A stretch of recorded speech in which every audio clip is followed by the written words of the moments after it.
Notre thème de ce jour, c'est 8 secrets pour un mariage réussi. Les secrets du mariage sont nombreux. On ne peut pas les épuiser dans ce cadre. Même dans un livre. On ne peut pas les épuiser. On ne les épuisera jamais. Aussi, nous sommes-nous limités aux 8 secrets suivants tirés des textes du jour. Donc nous avons lu les textes du jour et à partir de la première lecture, à partir de l'évangile, nous avons tiré 8 secrets pour un mariage réussi. Et nous laissons au Saint-Esprit le soin de continuer et d'achever ce travail de révélation dans le cœur de ces mariés, de ces nouveaux mariés, mais dans le cœur aussi de tous les mariés. Parce qu'en même temps que je prêche aux mariés, qui sont encore des fiancés jusque-là, ils sont fiancés jusque-là, deviendront mariés après l'enseignement et l'échange de consentement. Mais là, ils sont encore des fiancés. Mais les mariés peuvent aussi en profiter. C'est pourquoi quand il y a mariage, on vous invite. On dit accompagner le couple pour prier pour lui. Mais venez aussi vous ressourcer. Venez aussi vous ressourcer. Parce que vous aussi, vous pouvez apprendre. Dieu peut aussi vous rappeler des choses que vous avez oubliées ou que vous semblez négliger. Les 8 secrets pour un mariage réussi. Amen. Quel est le premier secret pour un mariage réussi? Symphorien, Catherine, premier secret. Fuir la solitude. Yahweh dit, il n'est pas bon que l'homme soit seul. Il faut que je lui fasse une aide qui lui soit assortie. Voilà la Bible, la première lecture. Il ne faut pas que l'homme soit seul. Dieu a refusé la solitude. Vous vous mariez pour vivre ensemble, pour être un couple.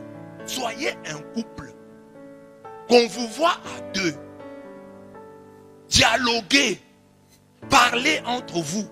Couple. En vous voyant, on sent qu'il y a une osmose entre vous. Au bout d'un temps, vous avez même l'impression que papa ressemble à maman et que maman ressemble à papa. Tellement ils sont ensemble. Chaque fois que dans votre imaginaire, vous voyez le papa, vous voyez aussi la maman. Au point que vous avez l'impression qu'ils se ressemblent. Osmose. Ne suivez pas l'exemple de ces couples qui viennent même à la messe. L'homme devant, la femme derrière. L'homme est toujours pressé et la femme est toujours là derrière. Marchez ensemble. Qu'on vous voit ensemble. J'ai des couples qui viennent même se confesser ensemble. À tour de rôle, mais ils viennent ensemble. Ils ont un problème, ils viennent vous voir ensemble. Quand ils viennent pour n'importe quoi, ils sont toujours ensemble. La Bible dit, un fil triple ne rompt pas vite. Ecclésiaste 4, 9 à 12. Voilà, un fil triple, c'est-à-dire que vous êtes à deux plus Dieu. Donc ça devient maintenant un fil triple. C'est pour ça que vous êtes venus ici. Pour que Dieu entre dans votre union. Pour que, fuyant la solitude, vous ne soyez pas seulement à deux, mais que dans votre couple, Dieu soit présent. On se marie pour mener une vie de couple, une vie de famille quand Dieu vous donnera des enfants. D'où la nécessité du dialogue, de l'écoute, de la collaboration. Sentez que votre mari est votre collaborateur, votre femme est votre collaboratrice. C'est-à-dire, collaborateur, il y a cum laborare. Vous travaillez ensemble. Vous êtes ensemble. Un mariage sans dialogue est un divorce qui ne veut pas décliner son identité. Donc il faut dialoguer. Oh qu'il est doux pour des frères, oh qu'il est doux pour un couple de demeurer ensemble. Ne soyez pas un conglomérat d'aventuriers. Soyez des gens qui sont ensemble, qui se sont mariés pour fuir la solitude. Alors c'est ça que j'ai dit. C'est un faux rentre du travail, il est dans le téléphone. Tu ne t'es pas marié au téléphone. Comme tu aimes le téléphone, tu devais venir avec le téléphone. Tu es venu avec Catherine. Quand tu es avec Catherine, laisse d'abord le téléphone. Beaucoup d'hommes aujourd'hui sont infidèles à leur femme Non pas parce qu'ils ont cherché une autre femme, mais parce qu'ils sont dans les téléphones. Ils ont une nouvelle épouse nommée téléphone. Dialoguez. Que la télévision ne vous sépare pas. Que le téléphone ne vous sépare pas. Dialoguez. Quand votre femme vous parle, déposez le téléphone. Quand votre mari vous parle, déposez. Dans un couple où tout le monde est dans le téléphone, la femme dans son téléphone, l'homme dans son téléphone, c'est fuite du dialogue. Fuyez la solitude. Cherchez le dialogue. Voilà le premier secret. Chaque jour de votre vie, regardez ce papier-là en disant, est-ce que ce point ici qu'on nous a prêché, nous avons réussi à fuir la solitude? Est-ce que nous sommes ensemble? Est-ce que nous sommes à deux? Nous sommes souvent à deux. Nous sommes un couple? Oui, nous sommes un couple. Deuxième secret, dormir. Quand Dieu a créé Adam pour lui donner Ève, Dieu a endormi Adam. Et c'est dans le sommeil que la femme lui a été donnée. Donc ça signifie que dans le mariage, vous voulez réussir, fermez les yeux sur les défauts de l'autre et ouvrez-les sur ses qualités. Vous tiendrez dans le mariage. Comme vous êtes là, vous vous mariez. Tu as quel âge? 29 ans. Tu as quel âge? 23 ans. Donc c'est déjà un âge où chacun porte déjà ses défauts. Il peut changer ou il ne peut pas changer. Il faut être réaliste. Ça, il changera difficilement. Ça, il changera petit à petit. Ça, peut-être qu'il ne changera pas. Je le supporte. Mais j'ouvre davantage mes yeux sur ses qualités. Tu veux que Dieu te donne ta femme? Ferme les yeux. Tu veux que Dieu te donne ton homme? Ferme les yeux. Quand dans le mariage, tu es trop regardant, tu ne vas pas tenir. Dans le mariage, on ferme les yeux. C'est ainsi qu'on va tenir. Dieu comble son bien-aimé quand il dort. Psaume 127, 2.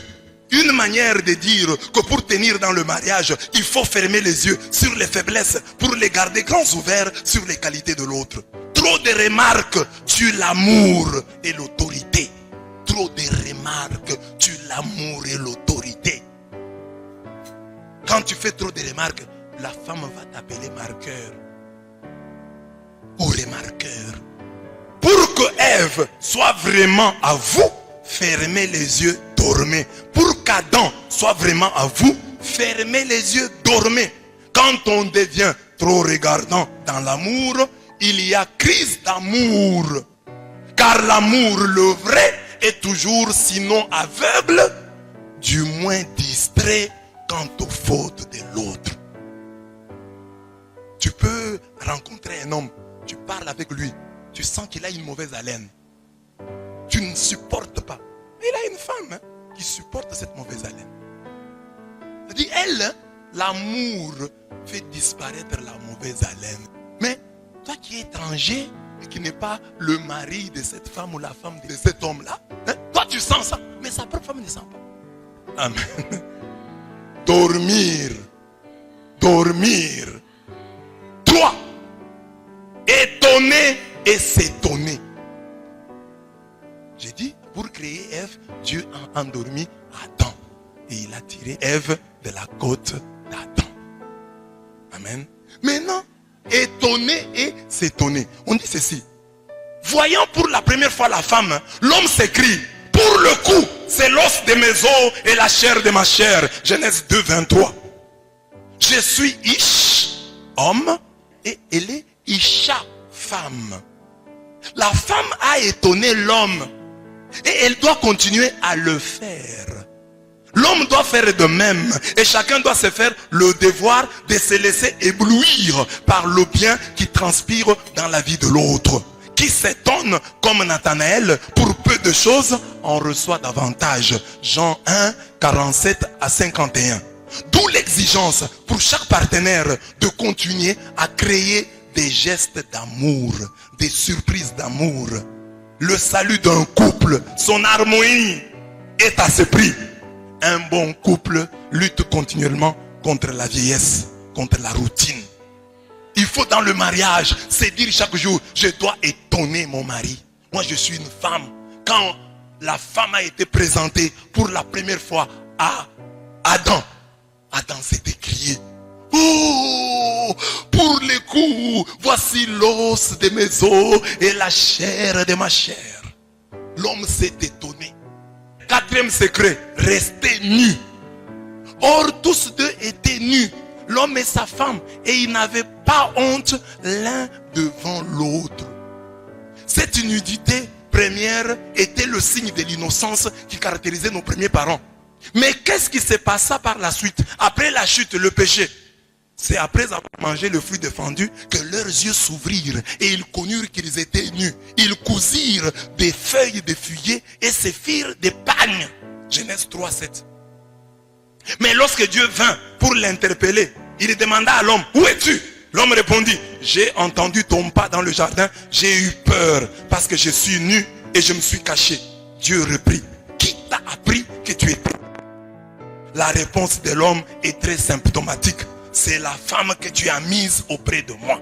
Autrement dit, est-ce que moi je t'avais demandé la femme? C'est la femme ici.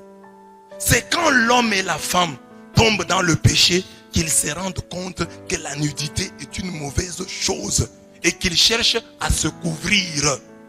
Rester nu, c'est pour le couple, la sincérité, ne rien se cacher, c'est dire la vérité, être vrai et transparent.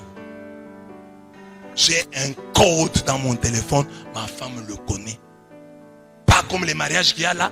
Ma femme, je te dis, pour éviter les conflits entre nous, tu gardes ton téléphone, je garde mon téléphone, un point, un trait.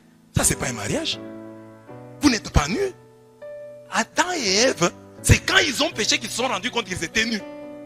Mais avant le péché, ils étaient nus et ils ne disaient rien. Mais quand tu commences à avoir peur, à avoir honte de ta femme, tu ne veux pas qu'elle touche à ton téléphone. Ça devient dangereux. Il y a des hommes dont le téléphone est intouchable. D'ailleurs, il y a des femmes qui disent que si tu veux que ton mari t'aide, soit avec toi à la cuisine, demande-lui son téléphone. Tu demandes à ton mari, mon mari, donne-moi un peu ton téléphone, je l'utilise comme torche à la cuisine.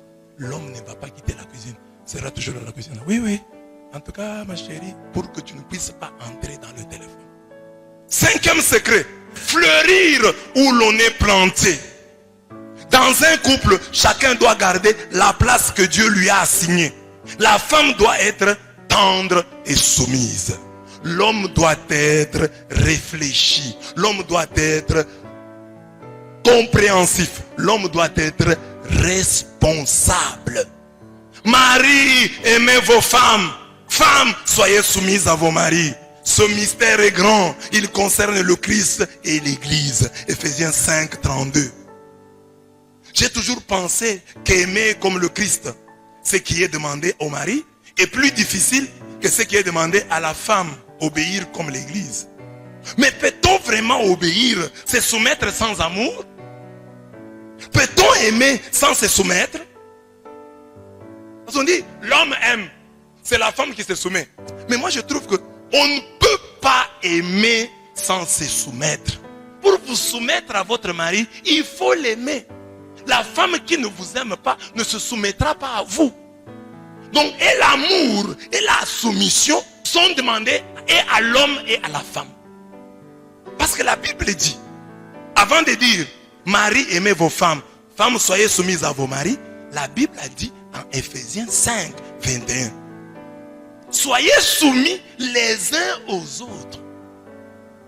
C'est-à-dire que les maris soient soumis à leurs femmes et que les femmes soient soumises à leurs maris. Et c'est vrai. Dans le couple, par exemple, ta femme n'est pas contente quand tu causes avec tel homme, avec telle fille. Tu veux la paix dans ton foyer. Tu vas te soumettre. Ta femme veut que tu rentres au plus tard 23h, papa au plus tard 22h. Quand tu rentres au-delà, tu n'es pas à l'aise. C'est pourtant ta femme. C'est elle qui doit être soumise. Mais tu sens toujours que ce n'est pas bien. Parce que tu l'aimes. Et qu'elle n'aime pas ça. Ce que tu fais. Donc la soumission est mutuelle. Comme l'amour est mutuel. Tu aimes, tu te soumettras. Tu te soumets, tu dois aimer. Pour te soumettre, il faut aimer. Donc c'est ça qu'on a toujours pensé. Mais je pense que les deux sont demandés aux deux. Aimez votre femme. Et montrez-le. Aimez votre mari et montrez-le. Montrez aux gens que vous vous aimez. C'est très important. j'étais jeune séminariste. Hein. J'ai demandé à des enfants qui je donnais la catéchèse pour la confirmation à Lubumbashi. Je leur ai demandé, qui a déjà vu un couple qui s'aime? Des enfants qui étaient là. Papa tel et maman tel. Papa tel et maman tel. Il n'y a qu'une fille qui a répondu, qui dit, mon père et ma mère, ils s'aiment. C'est ça le témoignage. Réussir à montrer à vos enfants que vous aimez votre mari. 6e secret, invitez Jésus et Marie dans son foyer. Au nom de Cana, ce fut la grande fête. Et quand le vin manqua, ce fut les désarrois. Allez chercher de l'eau et faites-la goûter. Il nous faut du bon vin. Ils ont invité un certain, c'est pas Isaac, un autre Jacob. Mais ils ont dit à ce mariage, invitons aussi Marie. Invitons aussi son fils là, Jésus. Ils ne le connaissaient pas comme quelqu'un qui allait faire quelque chose. Ils l'ont invité seulement. Ah, c'est le fils de Marie. On parle quand même de lui. Hein. C'est quand même quelqu'un. On l'invite aussi. Et Jésus était là. Le texte dit, on invita Marie. On invita aussi Jésus. Parce qu'en ce moment-là, Marie était plus connue que Jésus. Mais ils ont invité Marie, ils ont invité Jésus. Maintenant, il n'y a plus de vin. Les autres invités ne font que critiquer. Ils n'ont pas de moyens. Ils invitent beaucoup de gens comme ça. Ça, c'est pour se faire voir. D'ailleurs, la robe qu'elle a portée là, elle ne lui va pas bien. La veste du mari, il aurait fallu qu'il portât une veste de telle couleur. Les chaussures, non, c'était pas parfait. Combien, non. Critique. Les autres ne faisaient que critiquer. Mais Marie sent qu'il n'y a plus de vin. C'est elle qui s'élève. Elle va voir son fils. La Vierge Marie. Sans commentaire, elle fait seulement une phrase. Ils n'ont plus de vin. Elle n'a pas besoin de ces infos et Catherine. Ils n'ont plus de vin. Ils ont invité Marie à leur fête. C'est Marie qu'ils ont invité. Marie était là. Et c'est elle qui voit. Elle a les réflexes maternels. Elle sent que quelque chose manque. Et elle intervient auprès de son fils. Et lui dit, ils n'ont plus de vin.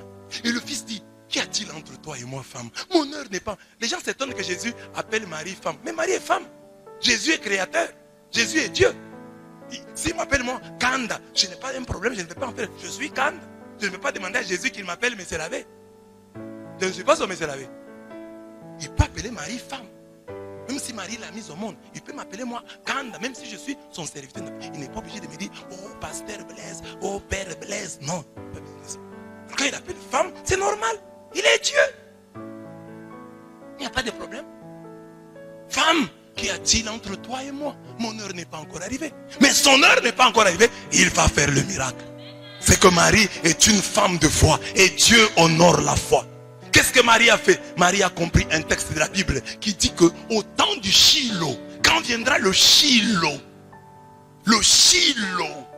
Shiloh ça veut dire celui à qui revient le pouvoir. Le livre de la Genèse a annoncé que le Shiloh viendra. Et au temps du Shiloh, il y aura abondance de vin. Et Marie regarde, le Shiloh est déjà là. Elle connaissait son fils. Elle l'avait mis au monde. Elle avait des vibrations quand elle est portée dans le ventre. Quand tout le monde ne le connaissait pas encore, elle connaissait déjà. Elle savait l'enfant qu'elle avait porté, les sensations qu'elle avait. Quand elle l'a mise au monde, elle a des choses qu'elle a senties. Quand elle le lavait, elle sentait des vibrations. C'est ainsi qu'elle, quand elle voit qu'il n'y a pas de vin, elle va voir son fils. C'est qu'aucune maman ne peut faire ici. Vous les mamans qui êtes ici, si ce soir il n'y a pas de vin, vous n'allez pas voir votre fils pour lui dire ils n'ont plus de vin. Vous allez dire plutôt à votre fils, rentrons à la maison. Ces gens sont des aventuriers. Mais Marie, si elle a dit ça à son fils, c'est qu'elle le connaissait sous une autre dimension. Quand le monde voyait en lui un simple Jésus, elle comprenait déjà que celui-ci, c'est Jésus, le Christ. Au matin de son ministère, elle l'a appelé à sa manière Jésus-Christ. Jésus-Christ. Alors qu'il est devenu Christ pour beaucoup quand il est ressuscité. Mais elle, au matin déjà, il est le Christ. Il est le Christ. Avant que Pierre dise, tu es le Christ et le Fils du Dieu vivant, elle l'avait dit déjà au nom de Cana. Tu es le Christ, le Fils du Dieu vivant. Tu es le Shiloh. Il n'y a pas de vin. Il n'y a plus de vin. La Bible dit, quand viendra le Shiloh, il y aura du vin. Mais tu es Shiloh. Il n'y a pas de vin. C'est une contradiction. Montre au monde que c'est toi le Shiloh. Promis dans Genèse. C'est toi le Shiloh. C'est toi le Shiloh. Il faut qu'il y ait du vin. Il faut qu'il y ait du vin. Parce que le Shiloh, quand il est là, il y a abondance de vin. Marie est une femme profonde, est une femme qui a une foi profonde. Parce que quand le monde voyait Jésus comme le fils de Marie, comme son fils, elle voyait Jésus, fils de... Parce que c'est elle qui l'avait porté, c'est elle qui l'avait mis au monde. C'est à elle que l'ange avait parlé. Alors, c'est ça que j'ai dit à Saint-Faux et à Catherine, dans votre mariage, invitez Marie. Soyez un couple marial. Faites le rosaire. Faites le chapelet. Ayez une dévotion spéciale à Marie. Dites-lui, Marie, nous t'avons invité à notre fête. Mais quand vous invitez Marie, vous invitez Jésus. Ce texte n'est pas des protestants. Parce que les protestants sont gênés par ce texte. Parce que ce texte commence à dire, Marie, la mère de Jésus, avait été invitée. Jésus aussi. Les protestants ne sont pas contents. Pourquoi on dit Jésus aussi? On devait dire, Jésus était invité. Marie aussi. Non, le texte dit, Marie était invitée et Jésus aussi. Nous les catholiques, nous aimons Marie de l'amour de Jésus. Nous aimons tellement Jésus que cet amour déborde et va toucher Marie. C'est comme si Catherine disait, je t'aime Saint-Faux, mais je n'aime pas ta maman. Je ne sais pas si le mariage va exister. Donc, si Catherine aime Saint-Faux, il doit aimer sa mère. Si l'église aime le Christ, qui est son époux, l'église doit aimer Marie. C'est ça. Il n'y a pas moyen de faire autrement. Vous n'avez pas de choses que dans votre couple on sente la présence de Jésus. Soyez un couple qui prie, un couple qui se confesse, un couple qui garde contact avec les pasteurs. Ne vous éloignez pas de ceux qui ont béni votre mariage, de ceux qui vous ont parrainé. Soyez en contact avec eux. Priez Dieu. Que dans votre maison, il y ait le culte, la prière. À telle heure, nous prions comme couple. Nous nous mettons devant Dieu. Nous faisons les rosaires. Il y a beaucoup de couples ici. Ils ne prient pas. Ils sont ici, ils font semblant. Quand je parle, ils font comme ça. Mais ils ne prient pas. Les endroits où Jésus et Marie ont été évacués de mariage. Vous savez ce qu'on a maintenant. En Europe, par exemple, les gens ont cru qu'ils pouvaient faire le mariage sans Dieu. Mais à quoi on assiste maintenant? Divorce express, homosexualité, union libre, divorce de fait, mariage à la carte. C'est parce qu'on a chassé Dieu du mariage. Vous voyez, nous les catholiques, le mariage tient encore. Pourquoi? Parce que dans l'église catholique, nous fêtons la Sainte Famille. Dans l'église catholique, on a Marie, on parle de Marie, on parle de Joseph, on les fête, on parle de l'enfant Jésus. Mais les autres églises ici, il n'y a plus Marie, il n'y a plus Joseph, il n'y a que Jésus. C'est pas normal. Jésus est né dans une famille, il avait une leçon à nous donner. Mais nous avons exclu Marie de notre foi, nous avons exclu Joseph de notre foi. Voilà, on ne réussit plus. Le mariage a perdu les pédales. Et regardez les gens, par exemple, quand vous trouvez un bon catholique, vous trouvez aussi un bon mariage. Parce que le bon catholique, la maman fait un effort pour ressembler à Marie, le papa fait un effort pour ressembler à Joseph, et les enfants doivent faire des efforts pour ressembler à Jésus. Donc j'ai dit, invite Jésus et Marie à ton mariage. 7e secret, change l'eau en vin. L'eau, c'est Catherine. L'eau, c'est Saint-Faux. Saint-Faux, ne viens pas te plaindre auprès de nous. Catherine ne change pas. Le premier miracle de Jésus fut de changer l'eau en vin. Le premier miracle de Moïse, de changer le bâton en serpent et le serpent en bâton. Alors, ton premier miracle, c'est de changer Catherine. Ton premier miracle, c'est de changer Saint-Faux. Ne viens pas te plaindre. C'est toi qui as Catherine jour et nuit. C'est toi qui as Saint-Faux jour et nuit. Change-le, change-la. C'est ça ton premier miracle. Nous te croirons lorsque tu changeras Catherine. Nous te croirons lorsque tu changeras Saint-Faux. Change-le, change-le. Il est à ta disposition. Elle n'a que 23 ans. Alors, toi tu es son aîné de 6 ans. Change-la. Grand frère, change ta petite soeur. Petite soeur, change ton grand frère. C'est simple. Change-le physiquement, change-le moralement, change-le intellectuellement, change-le. Change-le, change-la. Ma femme ne sait pas ceci, change-la. Mon mari ne sait pas ceci, change-le. C'est ça, le 7e secret. Change l'eau en vin. L'eau est utile mais le vin est agréable. Il est utile, mais rends-la agréable, rends-le agréable. Change l'eau en vin. Amen. 7e secret du mariage, le voilà. Il faut changer, il faut que chacun ait un témoignage. Et les femmes ont une grande puissance de transformation. Je le disais ici pour Catherine. Catherine, tu as des aptitudes de comédienne. Tu peux faire rire cet homme. Et on me raconte aussi que c'est un faux aussi, c'est un grand commentateur. Il raconte aussi, voilà. Vous avez tout pour vivre heureux. Quand il y a une situation, je vais changer cette situation. Il ne va pas perdurer. On ne va pas dormir comme ça, fâchés l'un contre l'autre. On doit se réconcilier. Le diable ne doit pas passer par moi. Le diable ne passera pas par Saint-Faux. Le diable ne passera pas par Catherine. Il y a un problème, nous allons le résoudre. Je vous ai toujours prêché que quand tu vis avec Saint-Faux, cote-le. Dès que vous vivez avec lui, tu le cotes sur 10. Et tu verras qu'il a 7. C'est déjà distinction. Qu'il a 8, grande distinction. Qu'il a la 9, la plus grande distinction. Il ne peut pas avoir 10 parce qu'il n'est pas Dieu. La même chose, tu cotes Catherine quand vous serez avec elle. Tu verras qu'elle a quand même un bon pourcentage. Elle s'est distinguée. On ne se marie pas pour patauger, pour stagner, mais pour progresser à tous égards. L'histoire d'un couple béni ne se fait jamais à reculons. Un couple doit avancer, un couple doit percer. C'est ça, l'eau constamment changée en vin. Dernier secret enfin, se cacher. Se cacher. Jésus, après le miracle, Jésus disparaît et s'est fait voler la vedette. On va dire à l'organisateur de papa, tu as gardé le bon vin jusqu'à maintenant. On ne sait pas que, même lui ne sait pas d'où le vin est venu. Jésus donc a changé l'eau en vin, il a disparu. Il n'est pas passé là-bas pour dire, c'est moi, voyez le vin que vous prenez là. Prenez mais sachez que c'est moi.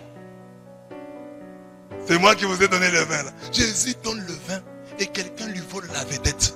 On dit à ce monsieur, tu as gardé le bon vin jusqu'à maintenant. Mais ce monsieur-là ne sait pas d'où est venu le vin. Mais Jésus qui a donné le vin est caché dans le couple. C'est un faux. Tu feras de bonnes choses à Catherine. Catherine te fera de bonnes choses.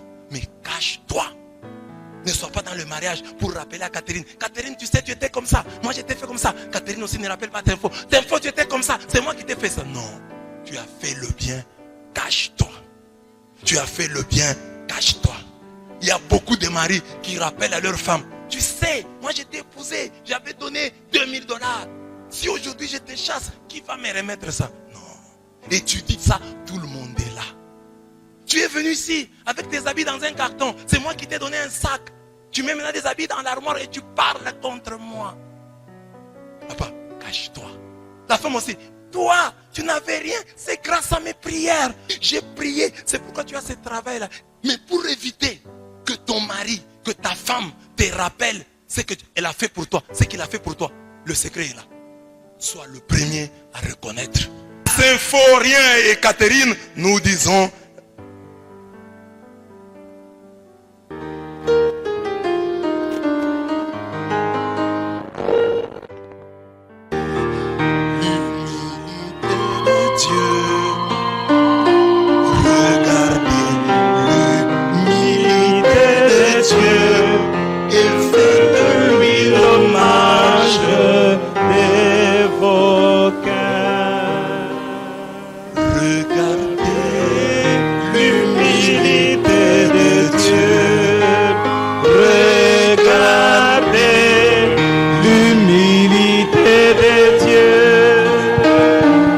Regardez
s'est fait peur.